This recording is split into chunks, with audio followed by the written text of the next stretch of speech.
नमस्कार, स्वागत है आप सभी का आपके यूट्यूब चैनल जीएसएम क्लासेस में। मैं ज्ञानेंद्र वर्मा आज आप लोगों के लिए विज्ञान विषय से संबंधित प्रश्नों की एक महत्वपूर्ण श्रृंखला लेके आया हूं, क्योंकि वर्तमान समय में जितनी भी परीक्षाएं हैं, आप सब लोग जानते हैं कि हर परीक्षाओं में विज्ञान विषय से एक महत्वपूर्ण हिस्सा पूछा जाता है। तो उसी संदर्भ में देखिए आज का ये पहला क्वेश्चन, जुड़वा बच्चे कैसे पैदा हो जाते हैं।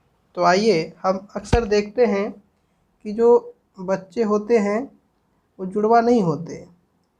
जुड़वा बच्चे रेयर केसेस में होते हैं। ठीक, जुड़वा बच्चे रेयर केसेस में होते हैं, जनरली नहीं होते। ठीक, तो ये जुड़वा बच्चे कैसे होते हैं हम आपको बता दें। जब मेल से जो पुरुष होता है, ठीक, पुरुष से जो स्पर्म होते हैं, पुरुष के जो स्पर्म होते हैं हमारे, ठीक, पुरुष के जो स्पर्म होते हैं वो स्पर्म जो है जब स्त्री के अंडाणु से यानी ओवम से, या हम यूँ कहें कि जब पुरुष का स्पर्म स्त्री के अंडाणु में प्रवेश करता है तो इस प्रक्रिया को हम क्या कहते हैं, गर्भाधान कहते हैं। क्या कहते हैं, गर्भाधान कहते हैं। ठीक, यानी कहने का मतलब ये है कि जब निषेचन की प्रक्रिया होती है, जब निषेचन की प्रक्रिया होती है तो जाइगोट बनता है। ठीक, और जाइगोट बनने के पश्चात कभी कभी जो ये अंडा होता है, जो ये अंडा होता है ये दो पार्ट में बढ़ जाता है। ठीक, ये जो है अंडा दो पार्ट में बढ़ जाता है, दो हिस्सों में बढ़ जाता है, जिसके कारण जो है गर्भाशय में जो है अलग अलग दो बच्चों का विकास होता है। यानी जो अंडे होते हैं जो दो अलग हो जाते हैं, इनका गर्भाशय में अलग अलग दो बच्चों के रूप में विकसित होता है। और इसी कारण क्या कहते हैं कि जुड़वा बच्चे होते हैं। अगर हम देखें ध्यान से तो हम कह सकते हैं बहुत साधारण शब्दों में कि जब अंडे में स्पर्म के प्रवेश की जो प्रक्रिया होती है उसको गर्भाधान कहते हैं। और कभी कभी ऐसा हो जाता है कि गर्भाधान की क्रिया के बाद अंडा दो हिस्सों में बढ़ जाता है। इन दोनों भागों का गर्भाशय में अलग अलग दो बच्चों के रूप में विकसित होता रहता है। ये दोनों बच्चे या तो लड़की होंगे या तो लड़के। इसका कारण यह है कि दोनों बच्चे एक ही अंडे से पैदा हुए हैं। दो या दो से अधिक बच्चे अलग अलग अंडों में स्पर्म द्वारा प्रवेश कर जाने से भी पैदा होते हैं। ठीक, तो ये आपका पहला क्वेश्चन था। चलिए अब आपके लिए दूसरा क्वेश्चन है कि मनुष्य की आँखों के लिए हरी तरकारी का क्या महत्व है। ठीक, तो आइए सबसे पहले हम ये जानते हैं कि जो हरी तरकारी होती है, हरी तरकारी, ठीक, खैर हमारे जो गांव के बच्चे हैं वो सब जानते हैं, उनकी बोलचाला में तरकारी शब्द का इस्तेमाल होता है। लेकिन शहर के जो बच्चे होते हैं थोड़ा जो है जहाँ इंग्लिश का बोलबाला है, हो सकता है तरकारी से वो अनभिज्ञ हों।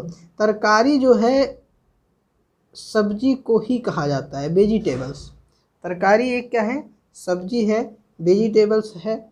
आप जो है देखे होंगे लौकी है, खीरा है, ककड़ी है, तो ये सब है।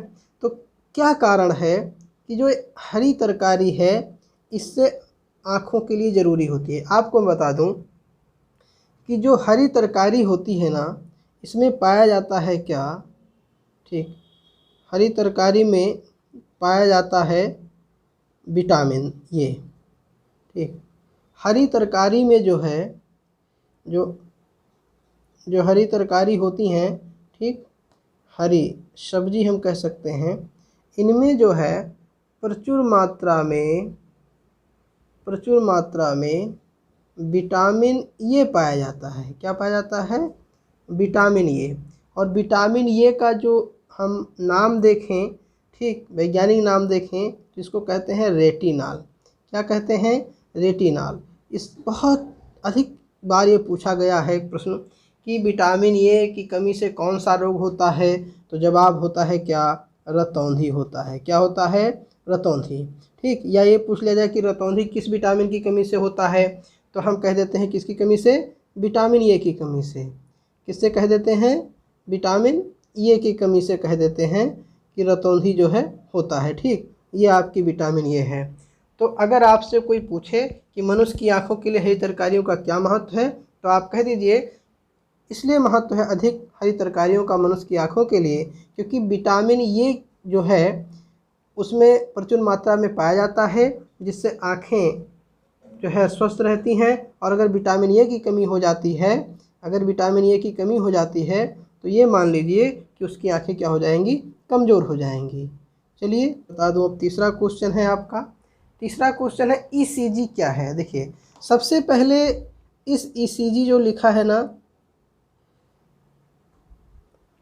सबसे पहले इस जो ईसीजी लिखा है, इस ईसीजी का हम फुल फॉर्म समझेंगे कि ईसीजी क्या है। ठीक, जो ई हमारा है ना, इसका मतलब होता है क्या? इलेक्ट्रो। क्या होता है? इलेक्ट्रो होता है। ठीक, और सी से होता है क्या? कार्डियो होता है। और जी से क्या होता है? ग्राम होता है। यानी अगर हम देखें, ठीक, यानी अगर हम देखें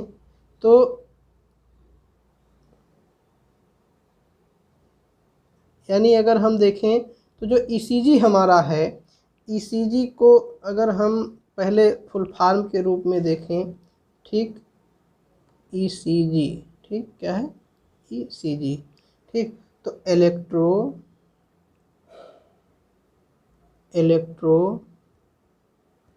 कार्डियोग्राम। ठीक, ये आपका हो गया। ये जो है क्या करता है?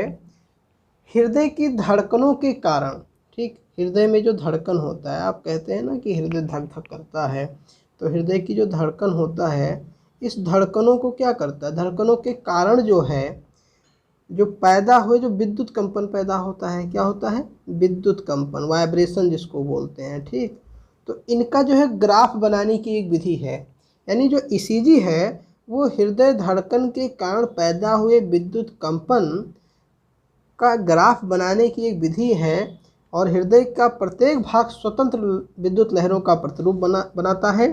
ठीक, तो इन जो कंपन होते हैं ना, ये जो कंपन है आपके, ठीक, चलिए हम दिखा, ये जो कंपन है आपके ना, इन कंपनों के आरेख को मशीन द्वारा रिकॉर्ड करके इलेक्ट्रोकार्डियोग्राम बनाया जाता है। ठीक, और अगर हम साफ साफ शब्दों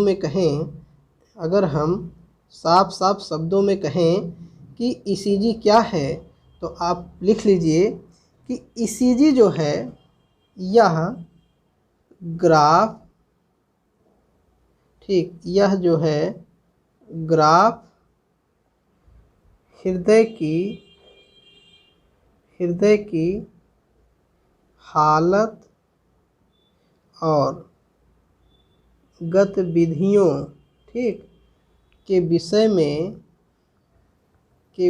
में उपयोगी सूचना देता है। क्या देता है? उपयोगी सूचना देता है। ठीक, तो ये आपकी हो गई ईसीजी। यानी कुल मिलाकर अगर आपसे पूछे तो आप कह दीजिए कि यह एक प्रकार की मशीन होती है जो ग्राफ बनाया जाता है, जिसके कारण, और ख़ास कर ये जो है क्या होता है? हृदय की धड़कन जो होती है उसके कारण उत्पन्न हुए विद्युत कंपनों का ग्राफ बनाता है। अगला क्वेश्चन है, खाना खाने के बाद नींद क्यों आती है? चलिए, बहुत प्यारा क्वेश्चन है आपका कि खाना खाने के बाद नींद क्यों आती है। देखिए, जब हम भोजन करते हैं, ठीक, खाना खाने के बाद नींद क्यों आती है? कलर चेंज कर लेता हूँ मैं, कुछ थोड़ा क्लियर कम है।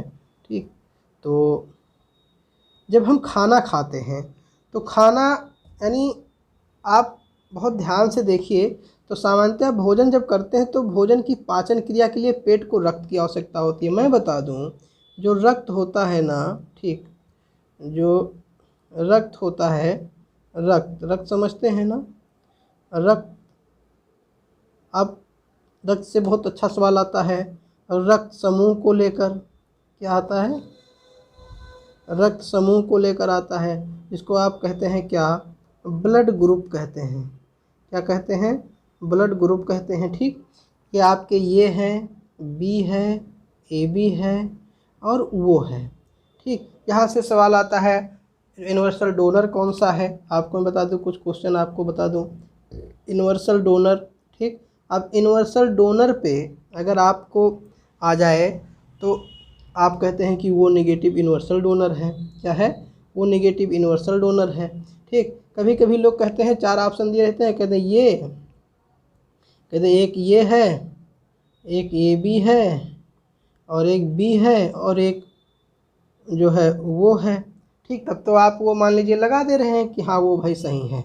लेकिन अगर ये कह दिया जाए कि ऑप्शन आपके इस तरीके के हैं कि पहला ऑप्शन जो है आपका, पहला ऑप्शन है वो पॉजिटिव, ठीक, दूसरा ऑप्शन है वो नेगेटिव, तीसरा ऑप्शन है ये और चौथा ऑप्शन है ए बी। तो अगर आपसे पूछा जाए यहाँ पर कि यूनिवर्सल डोनर कौन सा ब्लड ग्रुप है, तो अब आप जो है चकमा खा जाते हैं। उस स्थिति में आप ये जानिए कि जो यूनिवर्सल डोनर होता है वो क्या है, वो निगेटिव होता है। क्या होता है, वो निगेटिव होता है। और जो यूनिवर्सल एक्सेप्टर होता है वो क्या होता है, ए बी होता है। ठीक, तो हम बात करते हैं किसकी, हम बात इस समय कर रहे हैं जो है, हम इस समय बात कर रहे हैं किसकी, कि खाना खाने के बाद जो है नींद क्यों आती है।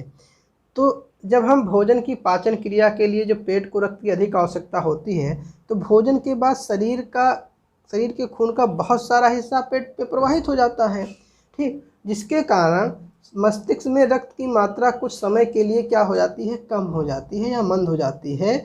और इस रक्त की कमी के कारण, ठीक है, ये पाचन क्रिया में रक्त की आवश्यकता होती है। जो हमारा मस्तिष्क होता है, क्या होता है, मस्तिष्क। मस्तिष्क तो हर लोग जानते होंगे भाई, सबका दिमाग जो है ना, ये मस्तिष्क, इसकी जो क्रियाशीलता है, ठीक, क्रियाशीलता जो है ना वो क्या होती है, थोड़ी सी सुस्त पड़ जाती है।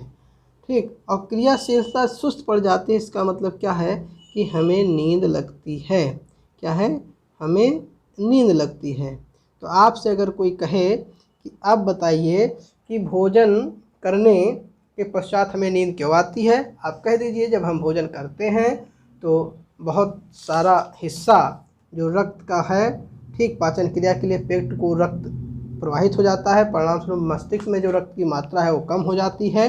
ठीक, जिससे उसकी क्रियाशीलता कम हो जाती है और हमें नींद पड़ने लगती है। चलिए नेक्स्ट क्वेश्चन है, दूध को पूर्ण आहार क्यों कहते हैं। बड़ा अच्छा प्रश्न है ये।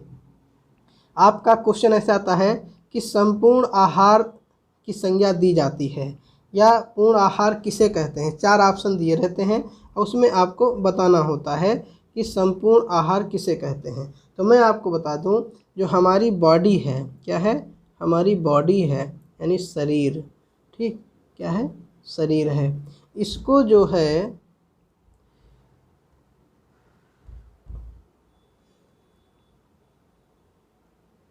हमारी जो बॉडी है, ठीक, क्या है, जो हमारी बॉडी है ना, जो शरीर है हमारी, ठीक, इसको क्या क्या चाहिए, प्रोटीन चाहिए, ठीक, वसा चाहिए, विटामिन चाहिए, खनिज एवं लवण। ठीक, ये सब हमारे शरीर को चाहिए, क्यों, स्वस्थ रहने के लिए। ठीक, और दूध में ये सारे चीज़ क्या है, मौजूद हैं। ठीक, आपको मैं बता दूं कि दूध में जो है प्रोटीन भी है, दूध में वसा भी है, विटामिन भी होते हैं, खनिज भी होते हैं और लवण भी होते हैं। ठीक, तो जब दूध में हमें सारी चीज़ मौजूद हो गई, मिल गई, यानी शरीर के लिए आवश्यक जो पोषक तत्व हैं उनकी प्राप्ति अगर हमें दूध से मिल जा रही होती है, दूध से मिल जा रही होती है, तो हम कह सकते हैं कि दूध एक कंप्लीट फूड है। क्या है? कंप्लीट फूड है। ठीक, तो इसलिए हम समझ सकते हैं, यानी आप कह सकते हैं कि चूँकि दूध में सभी प्रकार के पोषक तत्व मौजूद रहते हैं जो हमारे शरीर को आवश्यक हैं, इसलिए हम दूध को क्या कहते हैं? पूर्ण आहार कहते हैं। चलिए नेक्स्ट क्वेश्चन, बांस किस कुल का पौधा है? यह वृक्ष है या घास है? बड़ा अच्छा सवाल है, आपको बता दूं, इतना अच्छा ये सवाल है, ठीक, कि अगर आप ध्यान से देखें तो इससे बहुत अच्छा पहला प्रश्न आता है, कभी कभी एग्जाम में आता है, अक्सर पूछा जाता है कि किसमें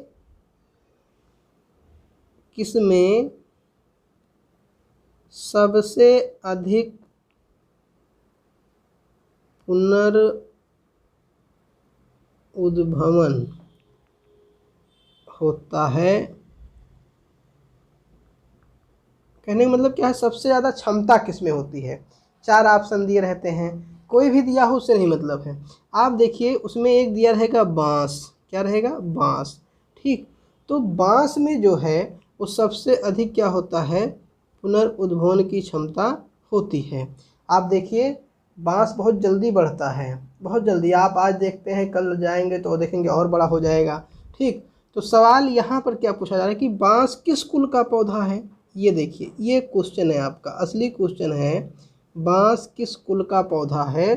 तो उत्तर फिर यह है, वृक्ष है या घास? वृक्ष है या घास? तो मैं आपको बता दूं कि जो बांस हमारा होता है ना, ठीक, ये एक प्रकार की घास है। ये भी जान लो, एक प्रकार की क्या है? घास है। वृक्ष की बात करें, जो बड़े बड़े पेड़ होते हैं, मोटे होते हैं, इसमें तने होते हैं, जो इमारती लकड़ियाँ होती हैं, जैसे आपका सागौन है, ठीक, शीशम है, ठीक, आम है, ये सब क्या है? ये सब वृक्ष हैं। ये सब क्या है? वृक्ष है। लेकिन जो बांस है ना, ये घास होता है। क्या होता है? घास होता है। तो अगर आपसे कहीं भी सवाल आ जाए कि बांस किस कुल का पौधा है, तो आप कह दीजिए बांस जो है घास होता है। फिर कहते हैं अम्लीय वर्षा क्या होती है? चलिए, वाह, बड़ा अच्छा सवाल है आपका। एसिड रेन, अम्लीय वर्षा को क्या कहते हैं? Acid rain. ठीक, ध्यान दीजिएगा, बहुत सवाल पूछा जाता है। सवाल दे दिया जाता है कि अम्लीय वर्षा जो है क्या होती है, तो आपको उसमें कहा जाता है कि अम्लीय वर्षा में ऑप्शन दिया रहता है, एक SO2 का दिया रहता है, आप सल्फर डाइऑक्साइड लगा देते हो तुरंत। देखिए जो सल्फर डाइऑक्साइड होता है ना, ये अम्लीय वर्षा का एक प्रमुख घटक होता है। ठीक, तो सबसे पहले हम जानते हैं कि अम्लीय वर्षा में होता क्या, यह पानी के साथ मिलकर, यानी जो SO2 होता है ना, ये पानी के साथ मिलकर कौन सा अम्ल बनाता है? H2SO4। और इस H2SO4 को क्या कहते हैं? सल्फ्यूरिक अम्ल। क्या कहते हैं? सल्फ्यूरिक एसिड कहते हैं। ठीक, सल्फ्यूरिक अम्ल कहते हैं। ठीक, तो वर्षा के जल में जब वायु प्रदूषणकारी पदार्थ मिलते हैं तब वर्षा को अम्लीय वर्षा कहते हैं। यानी जो वर्षा का जल होता है, ठीक, जो रेन होती है, रेन में जब वायु को प्रदूषण करने वाले पदार्थ जैसे ये SO2 है, जब इसमें मिल जाता है, ठीक, यानी अगर हम आपसे कहें तो एसिड रेन को आप इस तरीके से देखिए कि एसिड रेन क्या है। देखिए ध्यान से, एसिड रेन, ठीक, कहते हैं SO2 जब मिल जाता है किसमें? H2O में। ठीक, ध्यान दीजिए आप, तो आपका क्या बनता है? आपका बनता है H2SO4। ठीक, यानी अब यहाँ से आप देखेंगे तो SO2 है और ये क्या है? H2O है। ठीक, तो अब H2SO4 कह रहे हैं बन रहा है। अब आप अगर इसको देखेंगे तो भाई यस एक है, यस एक है, भाई वो कितने? H2 हो गए, चलिए कोई बात नहीं है। लेकिन वो यहाँ पर कितना है? वो यहाँ पर तो 3 ही है, लेकिन यहाँ 4 वो हो गए। ठीक, तो इसके लिए हम क्या कर दें? अगर 2H2O कर दें, क्या कर दें? 2H2O कर दें। ठीक, तो अब आप बताइए, 2 और 2 4 ये हो गए आपके। ठीक, और प्लस अब यहाँ 2H2 यानी 4 और प्लस H2 यहाँ हो जाएगा। ठीक, तो इस तरीके से हम ये कह सकते हैं कि जब वर्षा के जल में वायु प्रदूषणकारी पदार्थ मिल जाते हैं, ठीक, तब वर्षा को अम्लीय वर्षा कहते हैं। और मैं बता दूं बड़ी इम्पॉर्टेंट जानकारी, कभी कभी आ जाता है कि इस एसिड रेन को, ठीक, ये जो एसिड रेन है आपका, इसको जो है भवन का कुष्ठ बीमारी भी कहते हैं इसको। जो मकानों की कुष्ठ यानी जो भवन बने होते हैं बड़े बड़े, ये जो है कुष्ठ रोग कहते हैं इसको, कि उसका कुष्ठ है ये। इससे क्या होता है, पीली पड़ जाती हैं बिल्डिंगें, क्या पड़ जाती हैं, पीले पड़ने लगते हैं। आपको बता दूं, ताजमहल आगरा, ठीक, ताजमहल कहाँ है, आगरा में है, आप जानते हैं, ठीक। तो इस ताजमहल में जो है इसके रंग पीले क्यों पड़ते हैं, इसलिए पड़ते हैं क्योंकि मथुरा में जो रिफाइनरी है, ठीक, तेल शोधक जो कारखाने मथुरा में, वहाँ से जो SO2 वगैरह निकलते हैं, तो जब वर्षा होती है तो वो SO2 जो है इस वर्षा के जल में क्या होते हैं, मिल जाते हैं, जिसके कारण H2SO4 का निर्माण करते हैं। और इसमें एक और होता है, नाइट्रिक एसिड भी होता है, जिसको कहते हैं HNO3, ठीक। ये दो मिलकर क्या करते हैं, एसिड रेन बनाते हैं। इनको कंप्लीट हम क्या कहते हैं, एसिड रेन। तो इसके कारण जो ताजमहल है वो क्या होता है, पीला पड़ने लगा, तो इसलिए इसको हम कहते हैं एसिड रेन। बहुत अच्छा सवाल आता है। SO2 आप जानिए और HNO3 जानिए, और अगर आपसे पूछे कोई एग्जाम्पल बताइए तो ये आप जान लीजिए कि ये आपका जो है ताजमहल इस समय बहुत ज़्यादा प्रभावित है, ठीक। आइए नेक्स्ट क्वेश्चन, पौधे सूर्य के प्रकाश की ओर क्यों झुकते हैं। चलिए ठीक, पौधे सूर्य के प्रकाश की ओर झुकने की जो क्रिया होती है वो प्रकाश अनुवर्ती कहलाती है, ठीक। यानी जो झुकने की जो क्रिया है ये है, पौधे जो सूर्य के प्रकाश की ओर झुक जाते हैं उसको क्या कहते हैं, प्रकाश अनुवर्ती, क्या कहते हैं, अनुवर्ती, ठीक। यानी फोटोट्रोपिज्म कहते हैं इसको, क्या कहते हैं, फोटोट्रोपिज्म कहते हैं, ठीक। पौधे का यह झुकाव ऑक्सिन के कारण होता है, ऑक्सिन। और ऑक्सिन एक प्रकार का क्या है, चलिए, ऑक्सिन जो है एक प्रकार का हार्मोन है, ये क्या है, हार्मोन है ये, ठीक। तो ऑक्सिन एक प्रकार का हार्मोन है। तो ऑक्सिन हार्मोन के कारण जो है वो पौधे सूर्य की ओर झुक जाते हैं। नेक्स्ट क्वेश्चन, पत्तियों का रंग हरा क्यों होता है। भाई इसको तो हर लोग जानते हैं कि पत्तियों का रंग हरा क्यों होता है। आप देखे हैं कहीं कोई पेड़ है, ठीक, अभी देखिए एक हम पेड़ बनाते हैं, ठीक, अच्छा सा आपको दिखाते हैं हम पेड़ बना के, बहुत अच्छा सा, ठीक। तो जो है फिर ये देखिए इसका हो गया, तना हो गया, ठीक, ये तना हो गया, और इनको शाखाएँ ऐसे गई हैं, ये शाखाएँ गई हैं, और ये इस तरीके से, ठीक। और इसी में जो है पत्ती ही कहीं लगी होती हैं, ठीक, ये पत्तियां हैं, ये पत्तियां हैं, ठीक, ये पत्तियां हैं ऐसे, ठीक। तो ये पत्तियां हैं। तो अब क्वेश्चन है, पत्तियों का रंग हरा क्यों होता है। वृक्ष देख रहे हैं ना आप सब लोग अच्छे से, ठीक। तो देखिए हम बता दें कि इन पत्तियों में होता है क्या, क्लोरोफिल होता है। क्या होता है, क्लोरोफिल होता है इन पत्तियों में, ठीक, होता है क्लोरोफिल, ठीक। तो क्लोरोफिल जो होता है इसी के कारण पत्तियों का रंग क्या होता है, हरा होता है। क्लोरोफिल का जो संकेंद्रण होता है वो दो चीज़ों पर निर्भर करता है, एक तो ताप पर, टेम्परेचर पर, ठीक, और दूसरा लाइट पर यानी प्रकाश पर, दो चीज़ों पर निर्भर करता है। तो क्लोरोफिल में हरा पिगमेंट होता है, कौन सा पिगमेंट, हरा पिगमेंट होता है, इसलिए जो है पौधों की पत्तियां क्या होती हैं, हरी होती हैं, ठीक, समझ गए। आइए नेक्स्ट क्वेश्चन, टमाटर पकने पर लाल क्यों हो जाते हैं। चलिए जैसे आपका 9th नंबर का क्वेश्चन था वैसे आपका 10th क्वेश्चन का है। जो टमाटर हमारा है, ठीक, टमाटर आप देखे हैं नहीं देखे हैं, देखे ज़रूर होंगे भाई। टमाटर हर कोई खाता है, ऐसे लाल लाल होता है, और यहाँ वो जो है थोड़ा बहुत हरा वो ऐसे निकल रहा रहता है, नहीं, ऐसे टमाटर होता है, ठीक। तो ये टमाटर हो गया।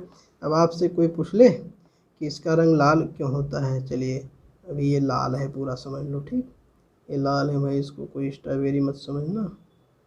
चलिए बहुत अच्छा है, ऐसा नहीं है, जानते सब लोग हैं ना, ठीक, लेकिन आज कारण सहित प्रश्नों का जिस प्रकार से हम लोग पोस्टमार्टम करते हैं उससे आपको निश्चित ही बहुत जो है अच्छा लगेगा, ठीक। तो ये जो टमाटर है आपका हो गया, ठीक। तो अब आप कहें कि इसका रंग लाल क्यों होता है, तो टमाटर के पकने पर जो क्लोरोप्लास्ट होता है, ठीक, क्लोरोप्लास्ट, इसमें जो है एक लाइकोपेन नामक लाल रंग उत्पन्न हो जाता है। क्या? लाइकोपेन, ठीक, लाइकोपेन, जिससे टमाटर लाल हो जाते हैं, जो हरे टमाटर होते हैं वो लाल हो जाते हैं। तो सवाल आपका आता है टमाटर का रंग लाल क्यों होता है? लाइकोपीन के कारण। हाँ, लाइकोपीन के कारण। तो ये आपके रहे आज के 10 के 10 सवाल, जिसको आपको हमें लगता है अच्छा लगा होगा। और आप लोग अगर आपको अच्छा लगा है तो आप कमेंट सेक्शन में जाकर जो है लिखिए कि यस बहुत अच्छा लगा है। तो अब मैं आप सभी लोगों से ही कहना चाहूँगा कि हमारे चैनल को सब्सक्राइब कर दें, लाइक कर दें और शेयर कर दें। अब आपको मिलते हैं नेक्स्ट एपिसोड में, तब तक के लिए जय हिंद, धन्यवाद।